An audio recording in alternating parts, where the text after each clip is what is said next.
मित्रों नमस्कार।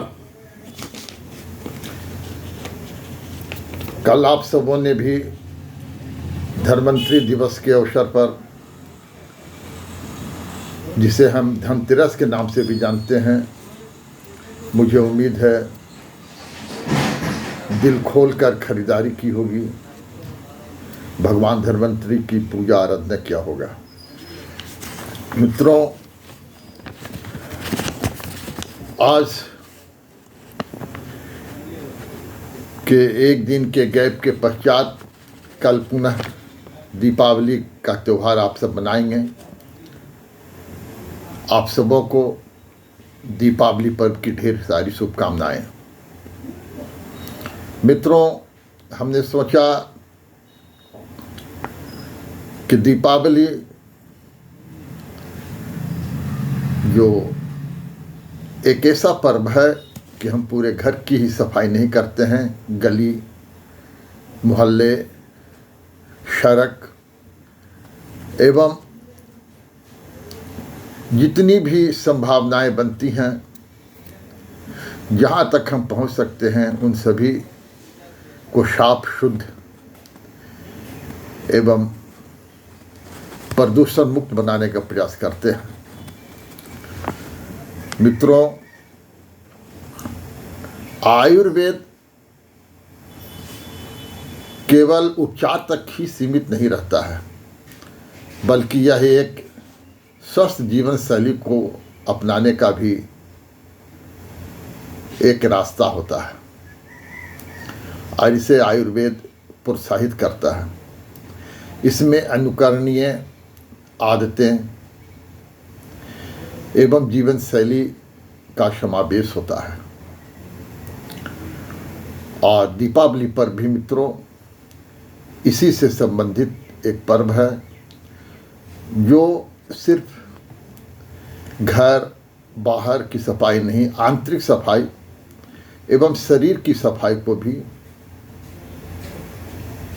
नियंत्रित करता है। अगर हमारा वातावरण परिष्कृत होगा तो हमारा मनोमस्तिष्क, हमारा शरीर भी स्वच्छ एवं स्वस्थ होगा। आयुर्वेद में दैनिक दिनचर्या का बहुत महत्व है, जैसे प्रातः सूर्योदय से पहले जाग जाना, स्नान, ध्यान, योग, प्राणायाम, वॉकिंग, व्यायाम जैसे गतिविधि में शामिल होना एवं मौसमी दिनचर्या, मौसम के अनुकूल खान पान, अपनी जीवन शैली में परिवर्तन एवं शरीर को स्वस्थ रखने के लिए, शरीर का पोषण देने के लिए अभ्यंग शोधन, तेल का मालिश, ताकि रक्त परिसंचारण सही हो, शरीर के रक्त संचारण को गति देने के लिए, बेहतर बनाने के लिए, तंत्रिका तंत्र को शांत करने के लिए हम हर्बल तेल से शरीर का मालिश करते हैं। आयुर्वेद का ऐसा आदेश है कि अगर शरीर के रक्त संचार को आप सही देखना चाहते हैं, सही रखना चाहते हैं, तो शरीर की मालिश भी अति आवश्यक है। और मालिश करने में हम शुद्ध तेल, जड़ी बूटी का प्रयोग करते हैं और उससे हमारे शरीर का रक्त संचार सही रहता है, मस्तिष्क का रक्त संचार सही रहता है।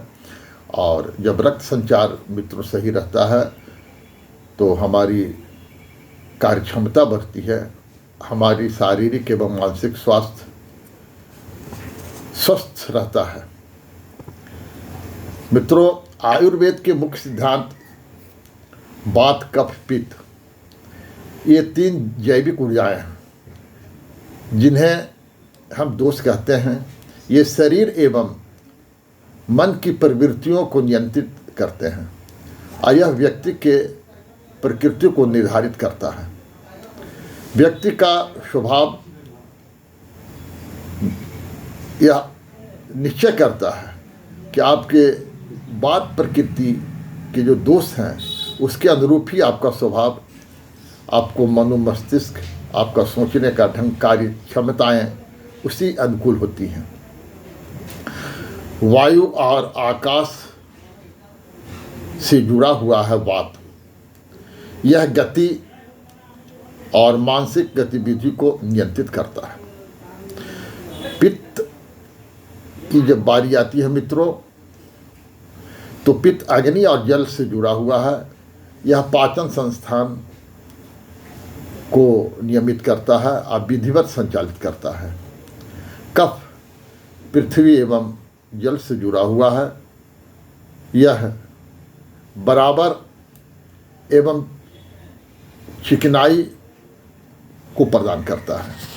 मित्रों, जड़ी बूटी में अश्वगंधा, शतावर, त्रिफला, मंजिष्ठा ऐसे तत्व हैं जिनका प्रयोग हम औषधि के रूप में करते हैं। एवं तेल को खौला करके, इस जड़ी को डाल करके तेल को खौला करके अपने शरीर की मालिश भी करते हैं। इससे शरीर भी पुष्ट होता है। मित्रों, शरीर की शुद्धि और कायाकल्प के लिए पंचकर्म एक व्यापक उपचार पद्धति है। पंचकर्म के माध्यम से हम अपने शरीर को स्वस्थ एवं पुष्ट रखते हैं। अतः मित्रों, पंचकर्म पर भी मैं आपको एक वीडियो बनाऊंगा, जिसके माध्यम से शरीर की शुद्धि के लिए वो 5 क्रियाएं की जाती हैं। वो कौन कौन सी क्रियाएं हैं और उसे किस तरह से कुशल वैद्य चिकित्सक के देखरेख में हम अपने शरीर पर लागू करते हैं, शरीर पर उसका व्यवहार करते हैं, इस पर हम एक विस्तृत वीडियो बनाऊंगा, और ताकि आपकी जानकारी व्यापक हो सके, आप अपने शरीर को स्वस्थ रख सकें, आप मानसिक रूप से स्वस्थ रहें। तो मित्रों, यह तो शारीरिक क्रियाएं हो गई। तत्पश्चात आप इस क्रिया को करने के पश्चात अब आपका खान पान। मित्रों, खान पान में ऐसा है कि हम जिस प्रकार का खान पान करते हैं हम उसी प्रकार का बन जाते हैं। अतः हमारा खान पान शुद्ध एवं सात्विक होना चाहिए।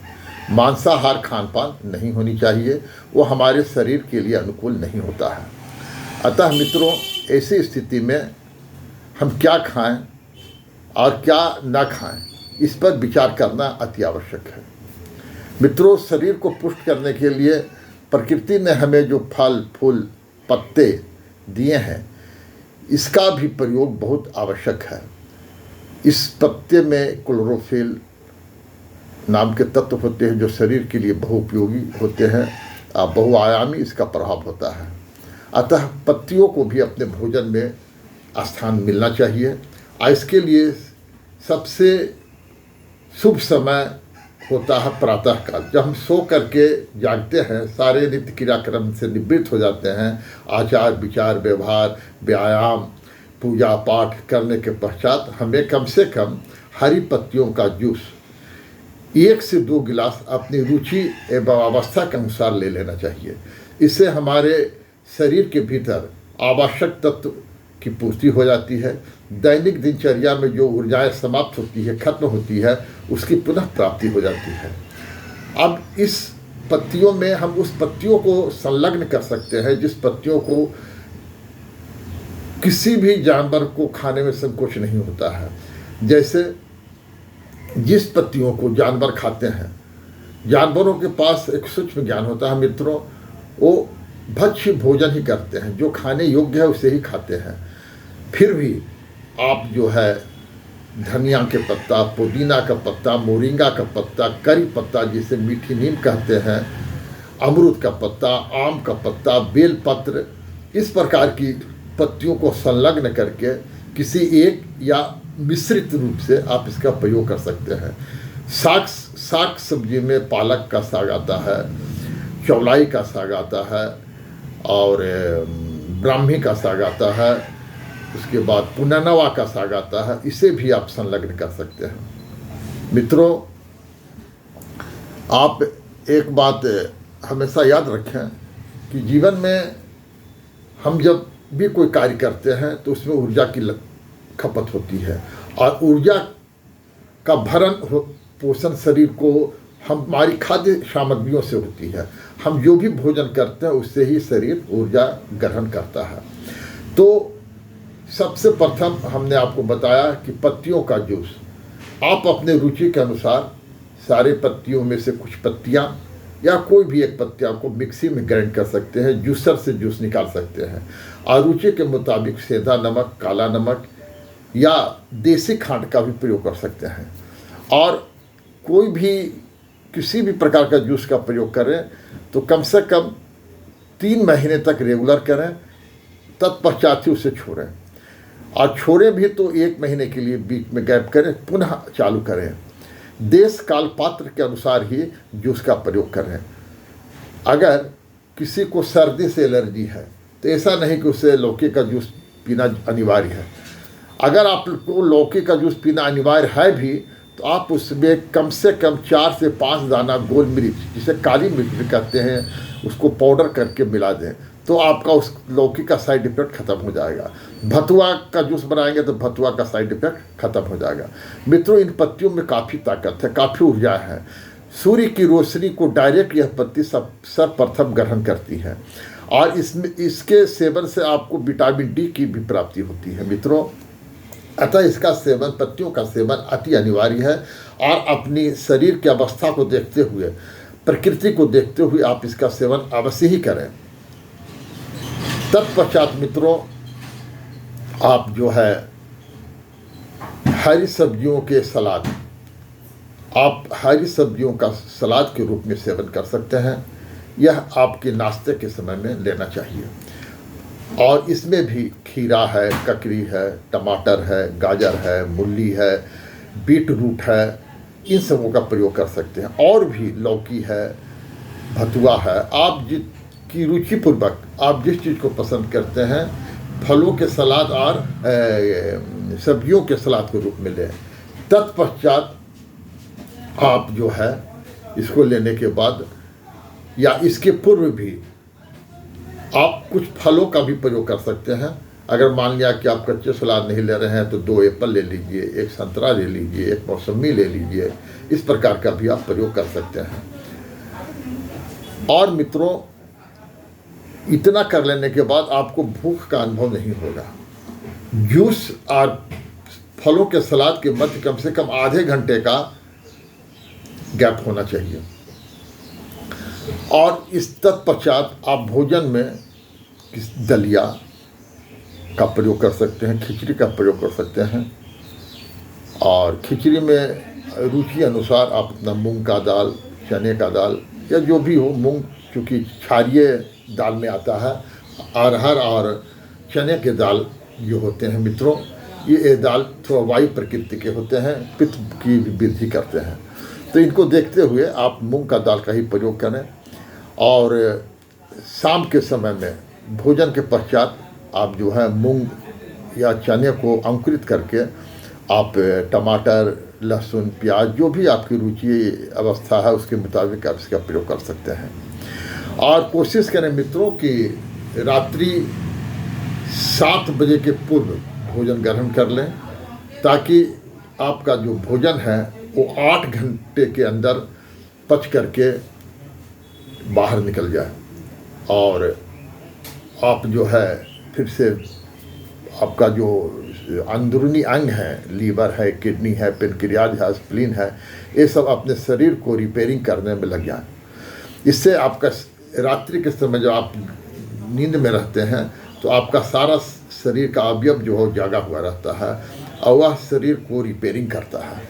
तो मित्रों, आपके शरीर के आंतरिक अंगों को रिपेयरिंग करने के लिए भी उसे वक्त देना चाहिए मित्रों, क्योंकि इसका जो वक्त आप जो देंगे, इससे आपका शरीर रिपेयर होकर के, फ्रेश होकर के, नया बन करके आ जाएगा। और सूक्ष्म रूप से एक एक अवयव जो शरीर के हैं, सारे सेल्स हैं, वो रिपेयर होते हैं मित्रों। अतः इनको मौका देना चाहिए। खाली पेट जब ये रहेंगे तभी ये रिपेयरिंग कर सकेंगे। तो इनको मौका देना चाहिए कि शरीर के अंगों को आपको भोजन के पचाने में नहीं लगना है, बल्कि शरीर को रिपेयरिंग करने में लगना है। यह आयुर्वेद का चिकित्सा पद्धति है, जीवन शैली है। अगर आप इसका फॉलो करते हैं, अगर कोई भी स्वस्थ व्यक्ति इसका फॉलो करे, तो कोई इसमें दो मत नहीं है कि वो शतायु बनेगा। मित्रों, ईश्वर ने हमें 100 साल के लिए, 120 साल के लिए इस पृथ्वी पर भेजा है। हमें 40 साल, 50 साल, 60 साल के लिए नहीं भेजा है। लेकिन हम अपने आचरण से, हम अपने खान पान से इसे दूषित कर देते हैं शरीर को, और यह शरीर लंबी आयु जीने में असमर्थ हो जाता है।